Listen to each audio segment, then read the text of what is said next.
परमेश्वर के महान नाम की स्तुति हो। तो प्रभु को फिर से हम धन्यवाद देते हैं कि आज हम प्रभु के उन 7 वाणियों को 7 सेइंग्स ऑन द क्रॉस इसके विषय पे हम लोग विचार करने पाए। प्रभु यीशु मसीह के कलवरी के क्रूस पर अंतिम समय में कहे गए जो वचन थे, जिसको कि हम लोग क्रूस की वाणी या 7 वाणियां कहते हैं, उनमें से पहला हमने देखा है जो यीशु मसीह की एक प्रार्थना है। और मुझको बहुत ही अच्छा लगा कि जो पहली वाणी है वो पिता और पुत्र के बीच में जो बात हो रही है, और जो प्रार्थना है वो पहली सबसे पहले है ना, पुत्र का पिता के साथ संबंध, क्योंकि वही तो पुत्र के लिए सब कुछ था। और यहां से हम यही सीखते हैं मेरे प्रियो कि हमारा ये जो जीवन है उसमें सबसे महत्वपूर्ण बात है मेरा और मेरे पिता परमेश्वर का संबंध। इससे ऊपर कोई चीज नहीं है।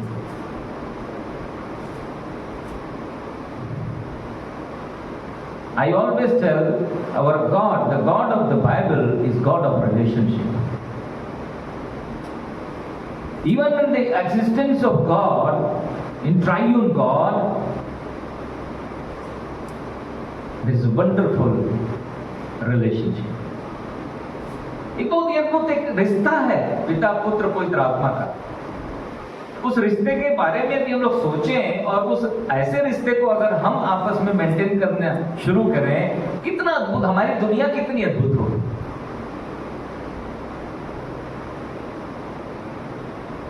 जहां पुत्र कहता है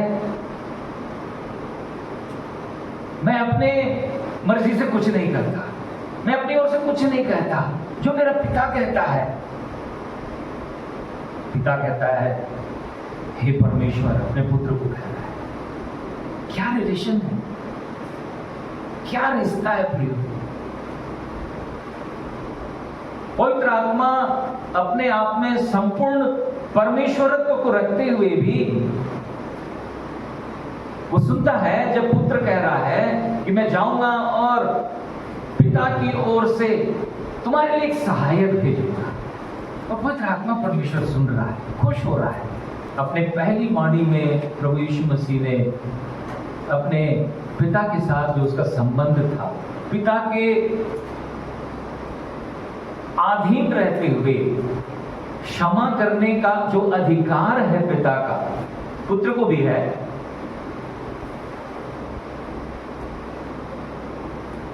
उस अधिकार को, उस प्राथमिकता को वो अपने पिता को देता है। और क्या प्रार्थना है हम लोग जानते हैं, क्षमा की प्रार्थना। हे पिता इन्हें क्षमा कर।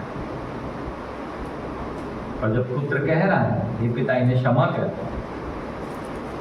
तो मैं जानता हूं, हम समझते हैं कि पुत्र ने अपने सताने वालों को माफ कर दिया।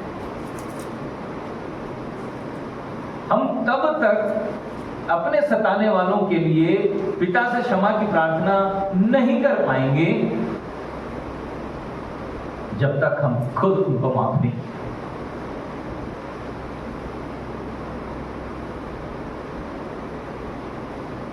एक बहुत ही उत्कृष्ट श्रेष्ठ प्रार्थना के इस मॉडल को हम देखते हैं। प्रभु हमारी सहायता करे मेरे प्रियो। कई बार हम लोग सताने वालों के लिए पिता से प्रार्थना करते हैं, पिता उनको माफ कर दे, लेकिन कई बार हम उन्हें माफ नहीं कर पाते। प्रभु यीशु मसीह की पहली वाणी हमारे लिए एक बहुत बड़ी शिक्षा को इस वर्ष लाने का।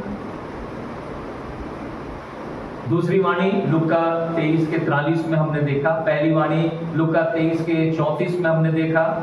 दूसरी वाणी लूका 23 के 43 में हमने देखा।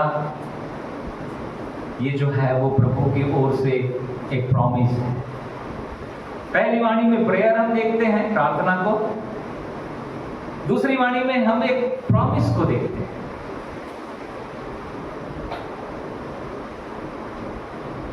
पुत्र का संबंध पहली वाणी में न सिर्फ एक परफेक्ट रिलेशनशिप, एक सिद्ध, एक परिपूर्ण रिश्ते को हम देख रहे हैं, परंतु एक मन फिराने वाले पापी के साथ भी एक सिद्ध रिश्ते को देखते हैं। A perfect relationship with a sinner who confessed his sin. क्या रिश्ता है?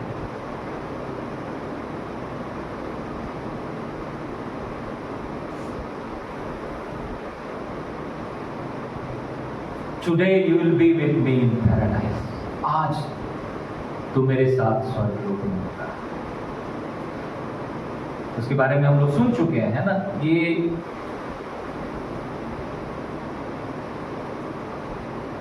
मैं देख रहा था क्रोनोलॉजी को।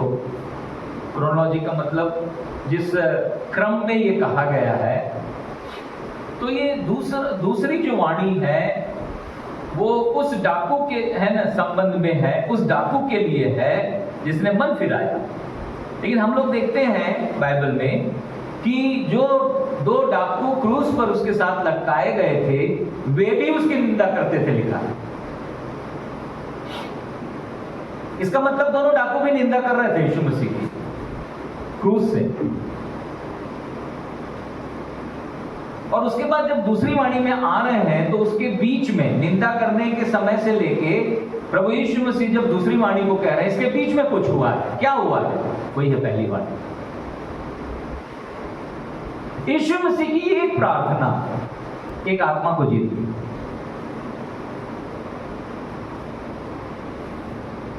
और जब उस डाकू का परिवर्तन हुआ यीशु मसीह की इस प्रार्थना को सुनकर,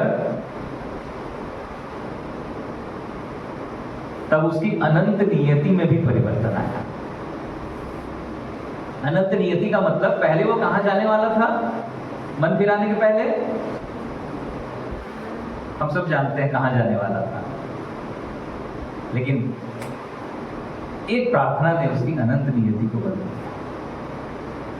तब वो बोला, यार क्रूस पे टंगा हुआ आदमी माफ अपने सताने वालों के लिए प्रार्थना कर रहा है, ये कोई साधारण आदमी नहीं थी।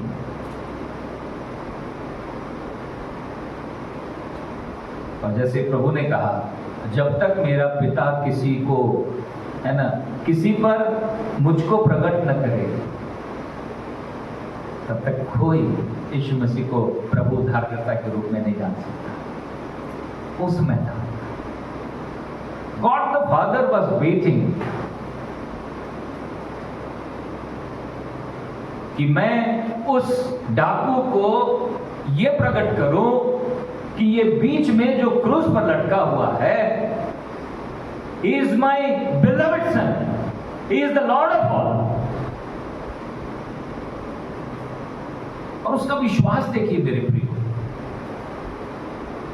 ये भी मर रहा है, बीच वाला भी मर रहा है, उधर वाला भी मर रहा है, तीनों मर रहे हैं।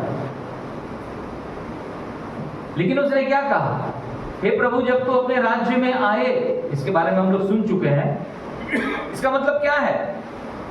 उसने यीशु मसीह के मरने और उसके पुनरुत्थान पर विश्वास किया। राज्य में कब आएगा भाई? जब वो जिंदा होगा। मरा नहीं था, लेकिन उसके पुनरुत्थान पर विश्वास कर दिया। आज तो यीशु मसीह मर के जी उठा, तब भी लोग उसके पुनरुत्थान पर विश्वास नहीं कर रहे। It's a unique faith. इसीलिए कहा गया है अनुग्रह के द्वारा विश्वास इसे तुम्हारा उद्धार हुआ है।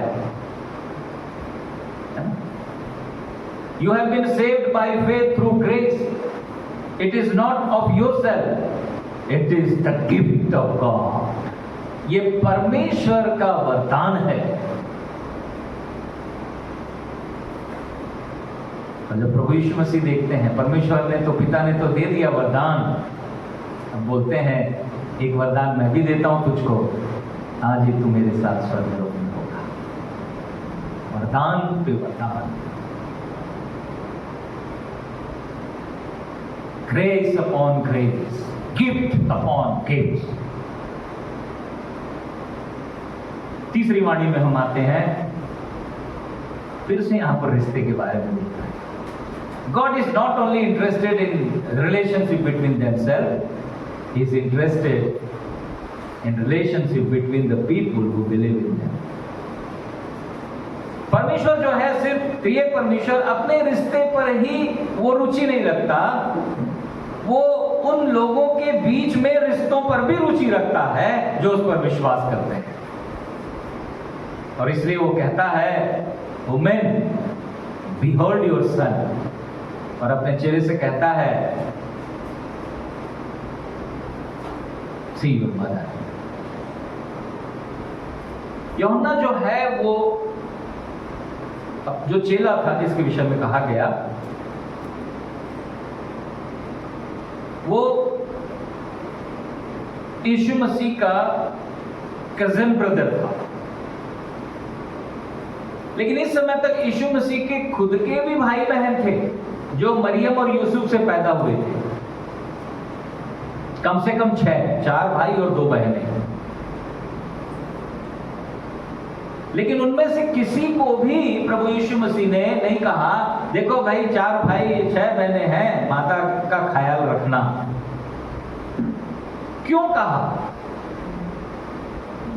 क्योंकि यीशु मसीह के लिए spiritual relationship is more important than the physical relationship. जो आत्मिक रिश्ता है वो शारीरिक सांसारिक रिश्ते से बढ़कर है।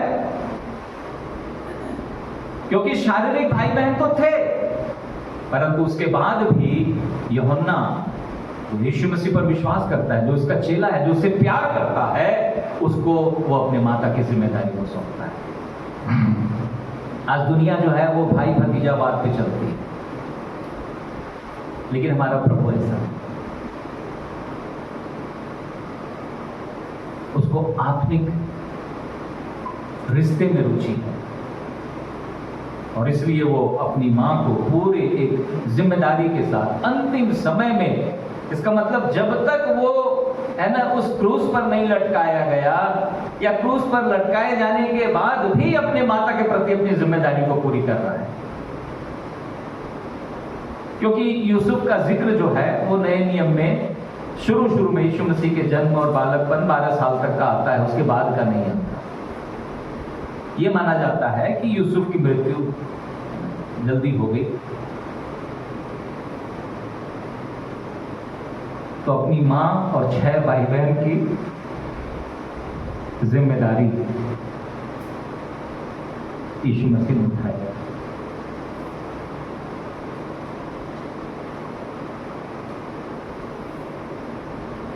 कहां है आज हमारे कलीसिया के, हमारे परिवार के जवान बच्चे जो अपने परिवार की जिम्मेदारी उठाने के लिए जा रहे हैं?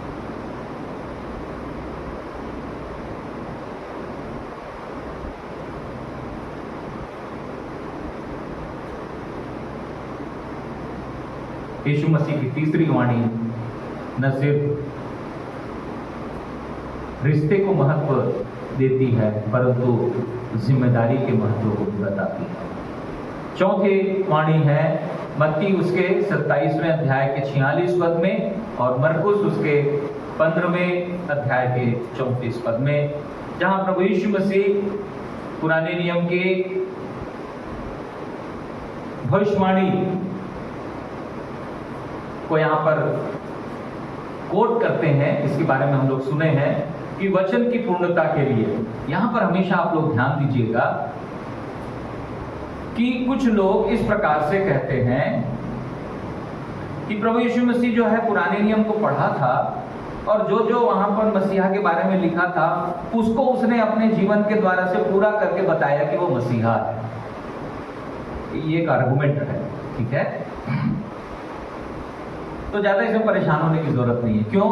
क्योंकि पुराने नियम में लिखा है, हे मेरे परमेश्वर तूने मुझे क्यों छोड़ दिया, एलोई एलोई लमा सबक्तनी। तो यीशु मसीह भी उसको पढ़ा था और इसलिए वो बोल दिया अपने आप को मसीहा बताने के लिए। आप लोग कितना आर्गुमेंट को समझ रहे हैं मेरे को नहीं मालूम, लेकिन इसका बहुत ही सिंपल चीज है। यदि यीशु मसीह जो है वो पुराने नियम की बातों को पूरा करने के लिए पुराने नियम के कोड को उसने इस्तेमाल किया, तो पैदा होते समय क्या किया, कुमारी कन्या के गर्भ में पड़ते समय क्या किया, अगर वो किया जो वो कर सकता है तो वही सच्चा परमेश्वर है।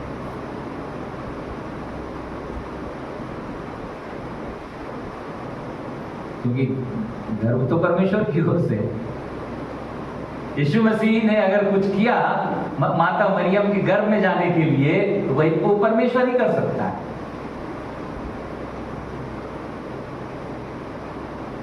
प्रभु हमारी सहायता करे मेरे प्रियो, कि हम इस संसार की बातों को ध्यान से सुने,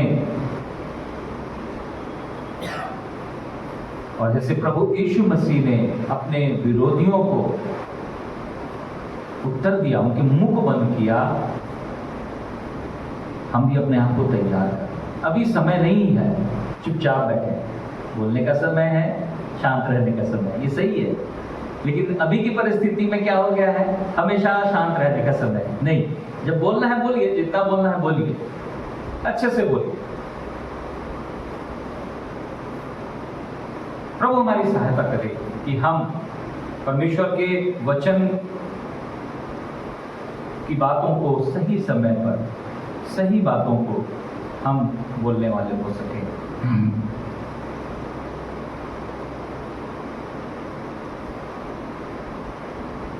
तो चौथी वाणी में हमने फिर से वार्तालाप को देखा, और वास्तव में ये जो एक सेपरेशन का, उसको हम लोग कभी समझ नहीं पाएंगे, न ही कोई आज तक कोई थियोलॉजियन जो है ना, धर्म विज्ञानी या अध्यात्म ज्ञानी, वो इस बात को समझा पाया है, separation between God the Father and God the Son. बस उसको एक ही बात कहा जाता है कि प्रभु यीशु मसीह जब क्रूस पर थे, तो वो सारी मानव जाति के रिप्रेजेंटेटिव के रूप में सारे पापों को अपने ऊपर में लेकर वो क्रूस पर मर रहे थे। लेकिन वहां पर वो एक अधूरा है, माने पूरा उसको 100% नहीं बोल सकते, क्योंकि फिर से एक बात आती है कि यीशु मसीह इंसान के रूप में क्रूस पर मरा या परमेश्वर के रूप में मरा।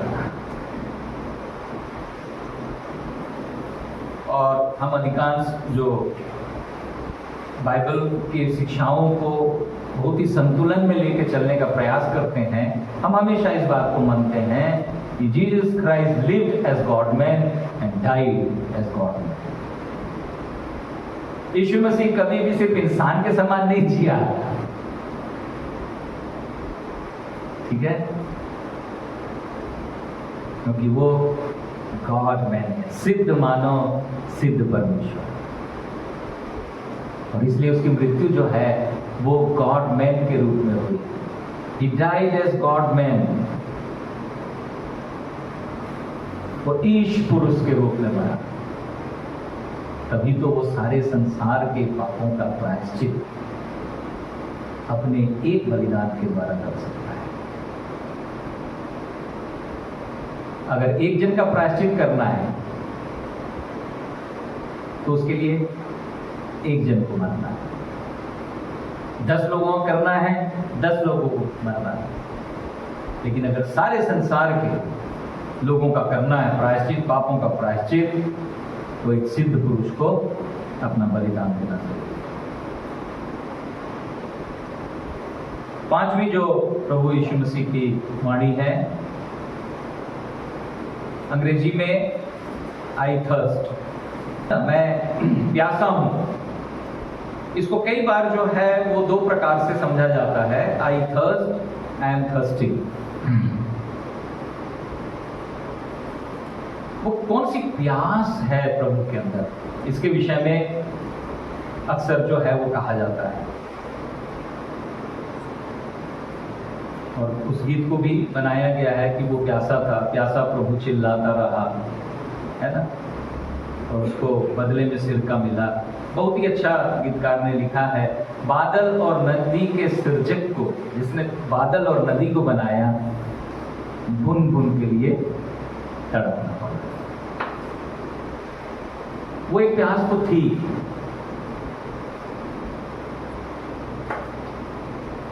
लेकिन उससे बड़ी प्यास जो थी,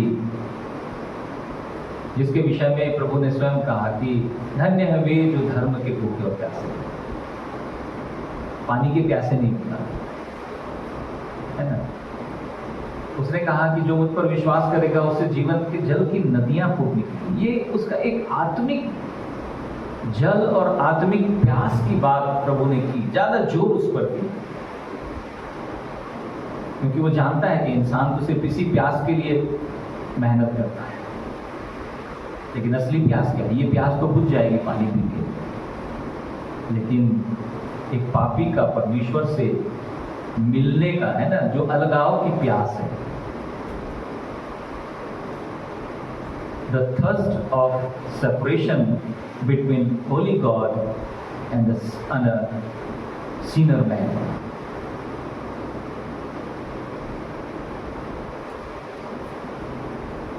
और अपने अंतिम समय तक उस प्यास को प्रभु ने बनाए रखा।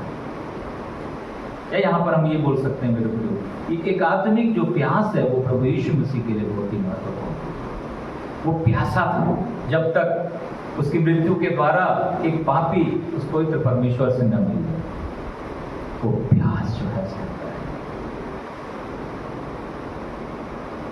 और उसके बाद जो छठवां है यूहन्ना 19:30, वो वास्तव में एक ही वर्ड है, टेटेलेस्टाई ग्रीक में,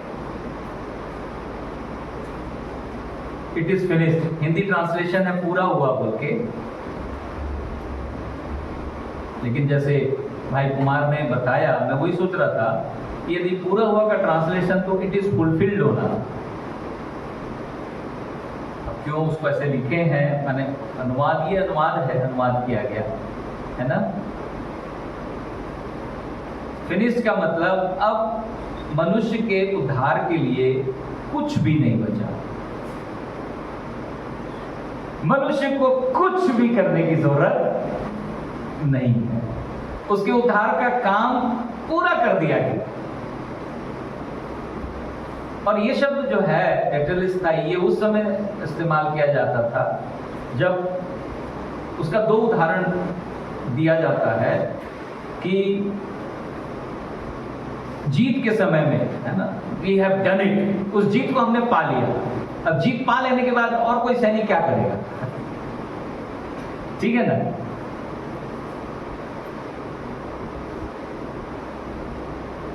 प्रभु ने मनुष्य के उद्धार के लिए, मनुष्य के लिए कुछ भी काम नहीं छोड़ा। इसलिए लिखा है हम जयवंत से भी बढ़कर हैं, we are more than conquerors. और दूसरा जो इसका उदाहरण दिया जाता है, वो जब कोई कर्ज लिया जाता है ना, लोन लिया जाता है, और वो लोन जब पूरा पट जाता है तो उस रसीद में एक सील लगाया जाता था, टेटेलेस्टाई, इट इज फिनिश्ड। अब आपका कोई कर्जा नहीं बचा जो आपको चुकाना है। हम लोग गीत भी गाते हैं, कर्ज जो मेरा था तूने अदा किया। खत्म, आपका कर्ज है ही नहीं। आप जब बैंक जाएंगे आप बोलेंगे भैया मोर कर्जा रही से यदि पटाए पर आए हो, वो खोल के देखेगा कोई कर्जा नहीं है भाई, खत्म, पट गए। आप बोलेंगे नहीं रख लो ये 100 रुपया, रखेगा क्या वो?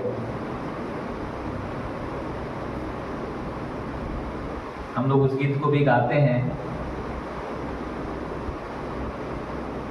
क्रूस पर अपना खून बहाया, सारा चुकाया दाम, इट इज फिनिश्ड। अब आपके और मेरे कुछ करने के लिए नहीं है, कुछ काम करने के लिए नहीं है, जैसे आज भी सिखाया जाता है। मसीहियत के अलावा, मसीहत को छोड़ के बाकी आप और जितने भी पंथ हो, धर्म हो, वहां पर देखें, मैं किसी को ऊंचा नीचा करने के लिए नहीं बोल रहा हूं, परंतु वहां पर जो मोक्ष का मार्ग बताया जाता है वहां कहीं ना कहीं कर्म है।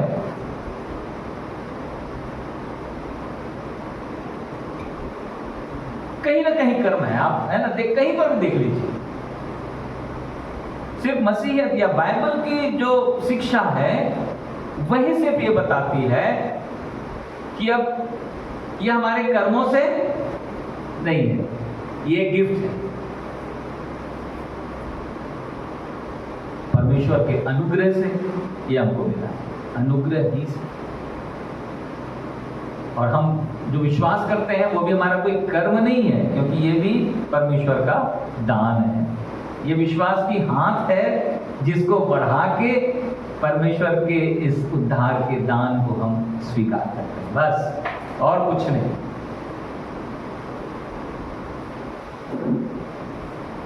ये जरूर मुफ्त है, फोकट है ना, freely freely you have received बोलते हैं ना, मुफ्त में है। लेकिन कीमती का पर्यायवाची क्या होगा? कीमती, कॉस्टली का, मूल्यवान का उल्टा, कॉस्टली का उल्टा क्या होगा?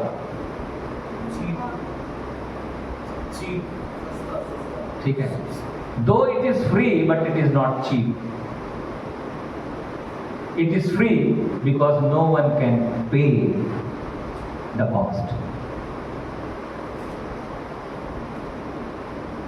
क्यों फ्री है? क्योंकि कोई तो उसका दाम चुका नहीं सकता। और भले ही ये मुफ्त है, फ्री है, लेकिन ये सस्ता नहीं है, चीप नहीं है,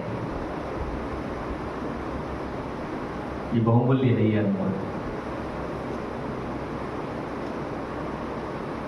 और सातवां है, Father into your hands I commit my spirit, look 23:46, लूका उसके 23 के 46 में। It's a statement of complete submission, surrender and satisfaction. ये जो कथन है ना, तीन बातें बताया मैं, क्या क्या बताया? सबसे पहला, तीन में से एक तो बता दो भाई। सरेंडर। दूसरा, सरेंडर जानते हैं ना, अपने आप को सरेंडर कर दिए बोलते हैं ना। हाँ, दूसरा सेटिस्फैक्शन। क्यों? Into your hand I commit my spirit। और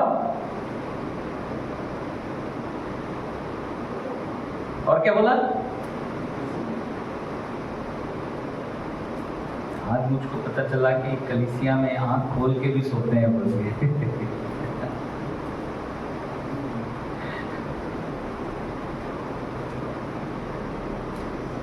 प्रभु ने अपने आप को सरेंडर कर दिया पिता के हाथ में, अपनी आत्मा में तुझको देता हूं।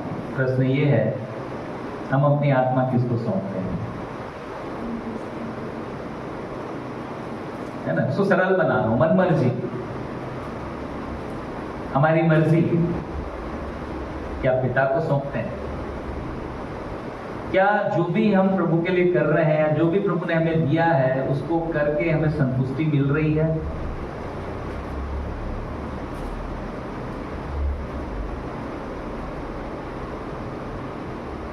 प्रभु को पूरी संतुष्टि। जो भी काम प्रभु अगर देते हैं, अगर उसको आप प्रभु के द्वारा दिए गए काम के रूप में नहीं करेंगे तो आपको कभी भी संतुष्टि नहीं मिलेगी। अब आपके काम करने का तरीका कैसा हो वो आप लोग जानिए, वो आप सबको सीखना है। हम लोग अपने काम में कुड़कुड़ाते हैं, बड़बड़ाते हैं, कुछ परेशानी आई तो चिंता करते हैं, है ना, दूसरे के को दोष देना शुरू करते हैं। जो भी काम प्रभु की ओर से आ रहा है, ये प्रभु का है, मुझको प्रभु के लिए करना है।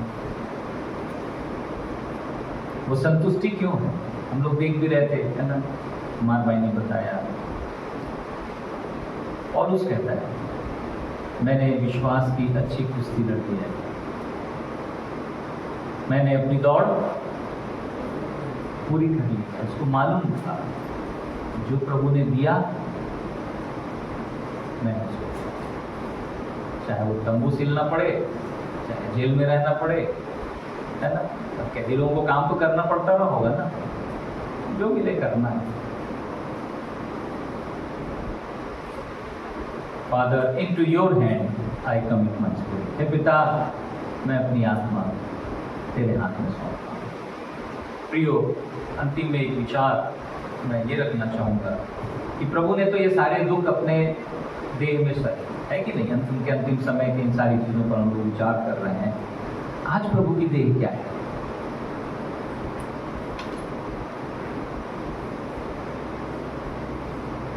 ना, प्रभु के देह के दर्द को अभी भी, है ना, हम लोग जब याद करते हैं, उस पर ध्यान करते हैं तो कितना दुखी हो जाते हैं। लेकिन आज जो प्रभु की देह है कलीसिया, जब वो इस परिस्थिति में है, सताई जा रही है, दुख सह रही है, आप और मैं क्या करें? ये एक प्रश्न, एक विचार मैं आप लोगों के सामने रखना चाहता हूं। हम लोग जरूर गुड फ्राइडे सेलिब्रेट करें, शुभ शुक्रवार सेलिब्रेट करें, अच्छी बात है। प्रभु यीशु मसीह की मृत्यु हम सब के लिए बहुत ही जरूरी थी। जब एक मरा तो सब मर गए, सबके लिए एक मरा। लेकिन आज जो कलीसिया उसकी देह है, क्या कर रहे हैं? जब भी आप सुनते हैं, है ना, कलीसिया सताई गई, कुछ भी है, प्रार्थना तो जरूर करिए और प्रभु से बोलिए, प्रभु मैं क्या कर सकता हूँ, मैं क्या कर सकती हूँ।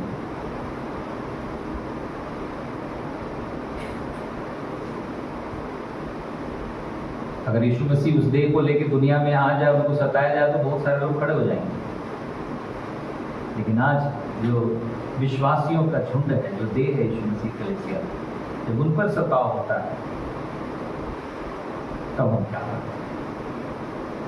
प्रभु हमारी सहायता करे मेरे प्रियो, कि प्रभु के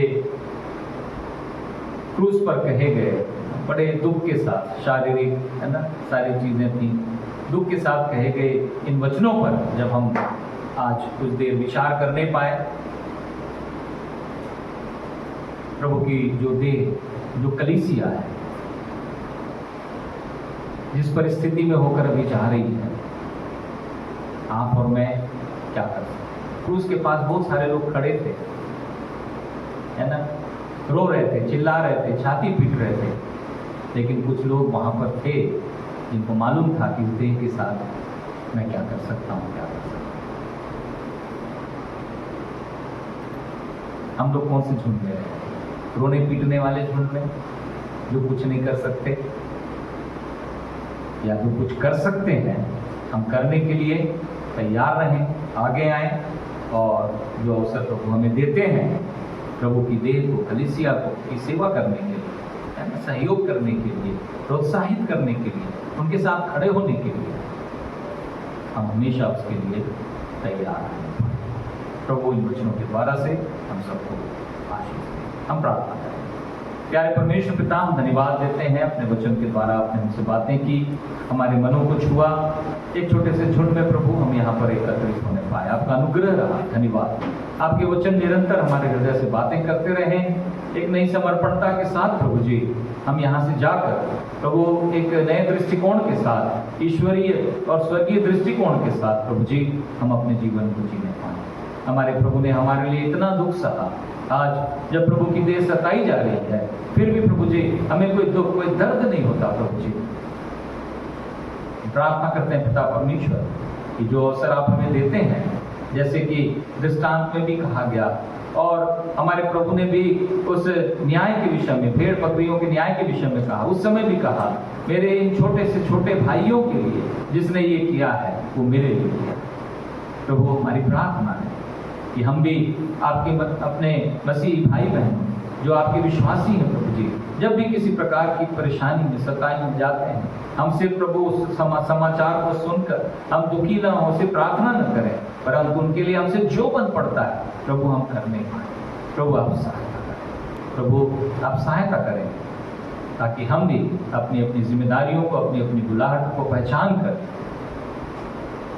अपने आप को पूरी रीति से आपके चरणों में समर्पित करते हुए अपने जीवन की दौड़ को हम पूरी करने वाले हो सकें।